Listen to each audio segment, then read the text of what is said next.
ಕ್ರಿಸ್ತನನ್ನು ಪ್ರತಿಫಲಿಸುವಂತೆ ನಿಮ್ಮ ಆತ್ಮಗಳನ್ನು ವಾಕ್ಯದಲ್ಲಿ ಬಲಪಡಿಸುವ ಅನುದಿನದ ಧ್ಯಾನ. ಇಂದಿನ ಧ್ಯಾನದ ಶೀರ್ಷಿಕೆ, ಪ್ರತಿಯೊಬ್ಬ ನಿಜವಾದ ಕ್ರೈಸ್ತನು ಬೆಳಕನ್ನು ಪ್ರತಿಫಲಿಸಬೇಕು. ಈ ದಿನದ ದೇವರ ವಾಕ್ಯ, ನಾನು ಲೋಕದ ಬೆಳಕಾಗಿದ್ದೇನೆ. ಯೋಹಾನ 9ನೇ ಅಧ್ಯಾಯ 5ನೇ ವಚನ. ದೀಪಗಳಂತೆ ನಾವು ಈ ಲೋಕದಲ್ಲಿ ಪ್ರಕಾಶಿಸಬೇಕೆಂದು ದೇವರು ಬಯಸುತ್ತಾನೆ. ಕತ್ತಲೆಯು ಭೂಮಿಯನ್ನು ಆವರಿಸಿದೆ ಮತ್ತು ಘೋರವಾದ ಕತ್ತಲೆಯು ಜನರನ್ನು ಆವರಿಸಿದೆ. ನಿಮ್ಮ ಬೆಳಕು ಜನರ ಮುಂದೆ ಪ್ರಕಾಶಿಸಲಿ. ಹೀಗಾದರೆ ಅವರು ನಿಮ್ಮ ಒಳ್ಳೆಯ ಕ್ರಿಯೆಗಳನ್ನು ನೋಡಿ ಪರಲೋಕದಲ್ಲಿರುವ ನಿಮ್ಮ ತಂದೆಯನ್ನು ಕೊಂಡಾಡುವರು ಎಂದು ಕ್ರಿಸ್ತನು ತನ್ನ ಹಿಂಬಾಲಕರಿಗೆ ಹೇಳುತ್ತಾನೆ. ನಾವು ಯಾವಾಗಲೂ ಕೇಳಿಕೊಳ್ಳುತ್ತಾ, ಯಾವಾಗಲೂ ಸ್ವೀಕರಿಸುತ್ತಾ, ಯಾವಾಗಲೂ ಹಂಚುತ್ತಾ, ಪರಿಶುದ್ಧಾತ್ಮನ ಶುದ್ಧೀಕರಣದ ಮೂಲಕ ಎಲ್ಲ ಸರಳತೆಯಲ್ಲಿ ಕೆಲಸ ಮಾಡುತ್ತಾ ಇತರರಿಗೆ ಸತ್ಯದ ಬೆಳಕನ್ನು ಪ್ರತಿಫಲಿಸಬೇಕು. ನೀವು ಲೋಕಕ್ಕೆ ಬೆಳಕಾಗಿದ್ದೀರಿ ಎಂದು ಕ್ರಿಸ್ತನು ಹೇಳುವಾಗ ತನ್ನ ಜನರು ಹೊಂದಿಕೊಳ್ಳಬೇಕಾದ ಸ್ಥಾನವನ್ನು ಕ್ರಿಸ್ತನು ಎತ್ತಿ ತೋರಿಸಿದ್ದಾನೆ.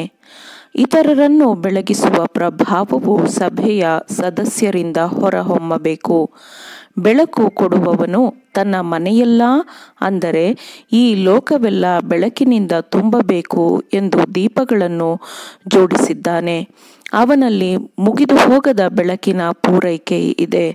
ಅವನನ್ನು ನಿಜವಾಗಿಯೂ ನಂಬುವವರನ್ನು ಹೆಚ್ಚು ಹೆಚ್ಚು ಪ್ರಕಾಶಮಾನವಾಗಿ ಹೊಳೆಯುವ ಸ್ಥಳದಲ್ಲಿ ಅವನು ಇರಿಸುತ್ತಾನೆ. ನಮ್ಮ ಬೆಳಕು ನಿರಂತರವಾಗಿ ಪ್ರಖರತೆಗೆ ಹೆಚ್ಚಾಗಬೇಕು.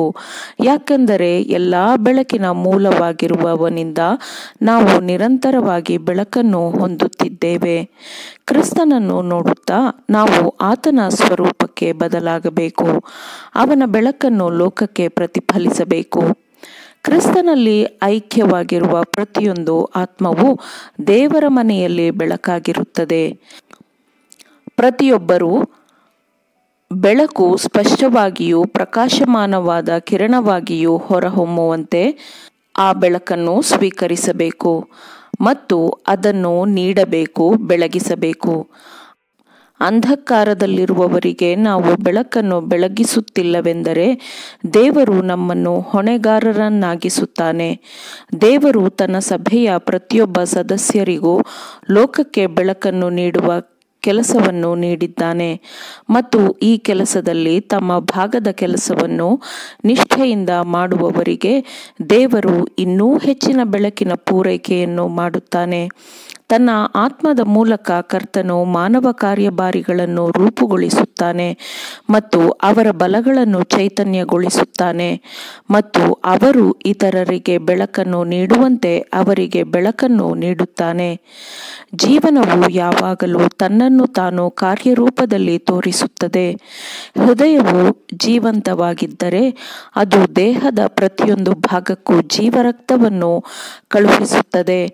ಆತ್ಮಿಕ ಜೀವದಿಂದ ತುಂಬಿರುವ ಹೃದಯಗಳನ್ನು ಹೊಂದಿರುವವರು ತಮ್ಮ ಜೀವನವು ಪ್ರಕಟವಾಗಬೇಕು ಎಂದು ಯೋಚಿಸುವ ಅಗತ್ಯವಿಲ್ಲ. ದೈವಿಕ ಜೀವನವು ಅವರಿಂದ ಕೃಪೆಯಲ್ಲಿ ಸಮೃದ್ಧವಾದ ಪ್ರವಾಹಗಳಂತೆ ಹೊರಹೊಮ್ಮುತ್ತದೆ. ಅವರು ಪ್ರಾರ್ಥಿಸುವಾಗ, ಅವರು ಮಾತನಾಡುವಾಗ ದೇವರು ಮಹಿಮೆ ಹೊಂದುತ್ತಾನೆ.